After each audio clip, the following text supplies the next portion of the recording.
l'objectif qui est recherché, c'est la valorisation de ces avoirs, le profit résultant de la criminalité donc, doit retourner à la collectivité. Les biens qui font l'objet d'une vente aux enchères aujourd'hui sont constitués de plusieurs biens, nature.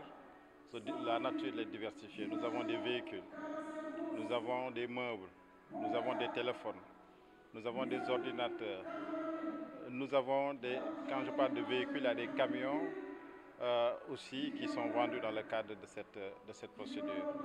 Donc les biens sont diversifiés. Lorsqu'il y a une vente aux enchères, très souvent, nous recevons des décisions de justice, des autorités judiciaires, principalement des juges d'instruction qui sont chargés donc, des dossiers, ou lorsque, par exemple, la juridiction de jugement, après le renvoi des procédures par le juge d'instruction, procède à ce qu'on appelle la confiscation. Donc l'ensemble de ces avoirs qui sont saisis ou confisqués sont constitués d'un certain nombre de biens donc, que je viens d'énumérer. Voilà.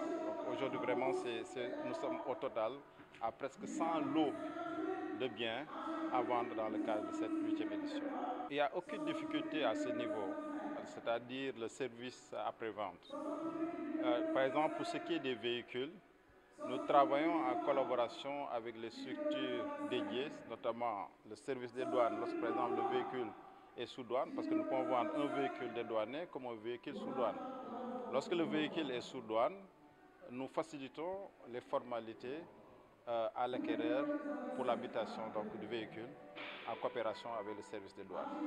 Si c'est le service des mines pour ce qui est l'immatriculation, aussi nous sommes en partenariat avec les services des mines, en amont comme en aval. En amont pour l'expertise des véhicules, pour l'identification correcte et réelle du numéro de châssis de ces véhicules, l'existence ou non de la carte grise, et sur cette base, nous établissons ce qu'on appelle la fiche technique du véhicule.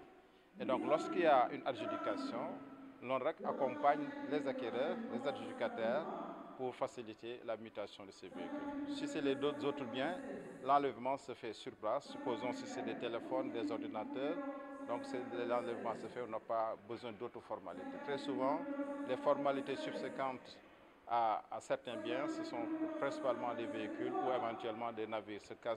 Pour cette vente-ci, nous n'avons pas de navires. Pour l'essentiel, c'est des véhicules et des motos. Donc ce qui est valable pour les véhicules est aussi pour les motos.